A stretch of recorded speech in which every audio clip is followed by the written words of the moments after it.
ಒಂದು ಹುಡುಗಿ 23 ಜನ 7 ದಿನ ನಿರಂತರ ರೇಪ್ ಮಾಡಿದ್ದಾರೆ.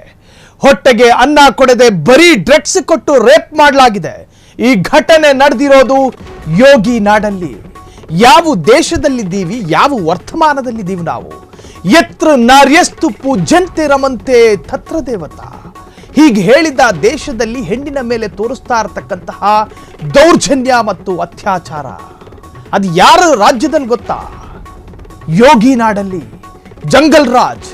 ಬೇಟಿ ಪಡಾವೋ ಬೇಟಿ ಬಚಾವೋ ಅಂತ ಹೇಳಿ ಒಣಗಿರೋ ಗಂಟ್ಲಲ್ಲಿ ಬಾಗ್ಲಲ್ಲಿ ನಿಂತ್ಕೊಂಡು ಬಾಯ್ ಬಡ್ಕತ್ತಾರೆ ಈ ನಾಯಕರುಗಳು. ಸನ್ಯಾಸಿ ರಾಜ್ಯದಲ್ಲಿ ಇದಂತಹ ಪರಿಸ್ಥಿತಿ. ಹೆಣ್ಣಿಗೆ ಬೆಲೆನೇ ಇಲ್ವೇನ್ರಿ? ಅದು ಯಾವುದೋ ಓಡಾಡ್ತಿದ್ದ ಬಸ್ಸಲ್ಲೂ ರೇಪ್ ಮಾಡ್ತಾರೆ ಹೆಣ್ಣಿನ ಮೇಲೆ. ಸ್ಕೂಲಲ್ಲಿ ಮುಖ ನೋಡ್ಕೊಂಡು ಪಾಠ ಮಾಡೋ ಮುಟ್ಟಾಳ ಅಂದ್ರೆ ಅವನ ಶರೀರ ನೋಡ್ಕೊಂಡು ಪಾಠ ಮಾಡೋ ಶಿಕ್ಷಕರು ಕೂಡ ನಮ್ಮ ರಾಜ್ಯದಲ್ಲಿದ್ದಾರೆ. ಎಲ್ಲಿ ನೋಡಿದ್ರು ಲೈಂಗಿಕ ಪೀಡನೆ, ಎಲ್ಲಿ ನೋಡಿದ್ರು ಅತ್ಯಾಚಾರ, ಎಲ್ಲಿ ನೋಡಿದ್ರು ರೇಪು.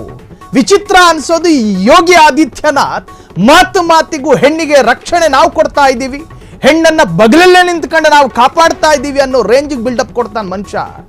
ಆತನ ರಾಜ್ಯದಲ್ಲಿ ಒಂದು ಹೆಣ್ಣು ಮಗಳನ್ನ 20 ನಾಯಿಗಳು ಒಟ್ಟಿಗೆ ಅನ್ನ ಕೊಡದೆ ಡ್ರಗ್ಸ್ ಅನ್ನ ಕೊಟ್ಟು ರೇಪ್ ಮಾಡಿದ್ರಂತೆ. ಈ ರೇಪ್ ಆಗಿರೋದು ಯೋಗಿ ಆದಿತ್ಯನಾಥ್ ಬಿಜೆಪಿ ಸರ್ಕಾರ ಆಡಳಿತ ಇರುವಂತಹ ರಾಜ್ಯದಲ್ಲಿ. ಇವ್ರನ್ನ ಕೇಳೋರು ಹೇಳೋರು ಯಾರೂ ಇಲ್ವಾ?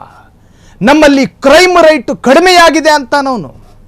ಕ್ರೈಮ್ ರೈಟ್ ಕಡಿಮೆಯಾಗಿದೆ ನಮ್ಮ ರಾಜ್ಯದಲ್ಲಿ, ಕಾನೂನು ಸುವ್ಯವಸ್ಥೆ ಸತ್ತಿಲ್ಲ ಬದುಕಿದೆ ಅಂತಾರೆ.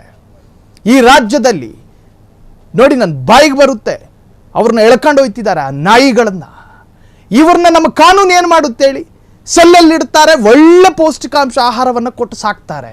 ಈ ರೇಪ್ ರೋಗಿಗಳಿಗೆ, ಈ ಹೆಣ್ಣು ರೋಗಿಗಳಿಗೆ, ಈ ಸ್ತ್ರೀ ಪೀಡಕರಿಗೆ. ಇದು ಯಾವ ದೇಶದಲ್ಲಿ ನಡೀತಾ ಇರೋದು? ಯಾವುದೋ ವೆನೆಜುವೆಲಾ ಎನ್ನುವಂಥ ಕಿತ್ತೋಗಿರೋ ದೇಶದಲ್ಲ. ಅದು ಯಾವುದೋ ನಿತ್ಯಾನಂದ ಸ್ವಾಮಿ ಇರತಕ್ಕಂತಹ ದೇಶದಲ್ಲ. ಇದು ನಮ್ಮ ಭಾರತದಲ್ಲಿ. ಯತ್ರ ನಾರ್ಯಸ್ತು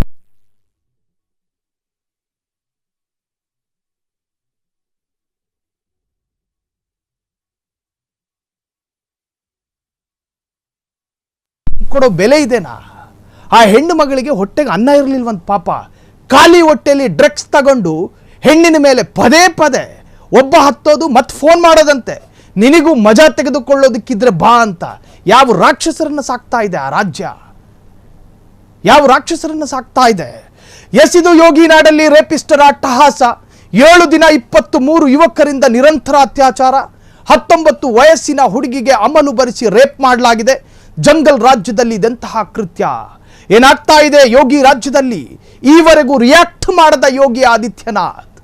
ಬೇಟಿ ಪಡಾವೋ ಬೇಟಿ ಬಚಾವೋ ಎಲ್ಲಿ ಹೋಯ್ತು? 9 ಜನ ರೇಪಿಸ್ಟರಿಗೆ ಗಲ್ಲು ಶಿಕ್ಷೆ ಕೊಡಿ ಎಂದು ಜನಾಕ್ರೋಶ. ಉತ್ತರ ಪ್ರದೇಶದ ವಾರಣಾಸಿಯಲ್ಲಿ ನಡೆದಿರ್ತಕ್ಕಂಥ ಭಯಾನಕ ರೇಪು. ಪಾಂಡೇಪುರ ಪೊಲೀಸ್ ಠಾಣಾ ವ್ಯಾಪ್ತಿಯಲ್ಲಿ ಪ್ರಕರಣ ದಾಖಲಾಗಿದೆ. ಈ ಪ್ರಕರಣಕ್ಕೆ ಸಂಬಂಧಪಟ್ಟ ಹಾಗೆ 9 ಆರೋಪಿಗಳನ್ನು ಪೊಲೀಸರು ಅರೆಸ್ಟ್ ಮಾಡಿದ್ದಾರೆ. ಅವರನ್ನು ಈಗ ತೆಗೆದುಕೊಂಡು ಹೋಗಲಾಗಿದೆ. ಒಂದಷ್ಟು ದಿನ ವಿಚಾರಣೆ, ಆಮೇಲೆ ಜೈಲಾದ ಮೇಲೆ ಬೇಲು. ಈ ಮುಠಾಳ ಮೂದೇವಿಗಳು ಪೇರೋಲ್ನಿಂದ ಹೊರಗೆ ಬರ್ತಾರೆ. ಮತ್ತೊಂದು ಹೆಣ್ಣು ಮಕ್ಕಳು ಯಾವ ಜಾಗದಲ್ಲಿ ಓಡಾಡ್ತಿದ್ದಾರೆ ಅಂತ ಗಮನಿಸ್ತಾರೆ. ಆಕೆಯನ್ನು ಎತ್ತಾಕೊಂಡು ಹೋಗಿ ಮತ್ತೊಂದು ರೇಪ್ ಮಾಡ್ತಾರೆ. ಈ ಮೂದೇವಿಗಳಿಗೆ ಕಠಿಣ ಶಿಕ್ಷೆಯಾಗಬೇಕು ಅಂತ ಹೇಳಿ ಈಗ ಜನಾಕ್ರೋಶಗಳು ಶುರುವಾಗಿದೆ ಯೋಗಿ ರಾಜ್ಯ ಉತ್ತರ ಪ್ರದೇಶದಲ್ಲಿ.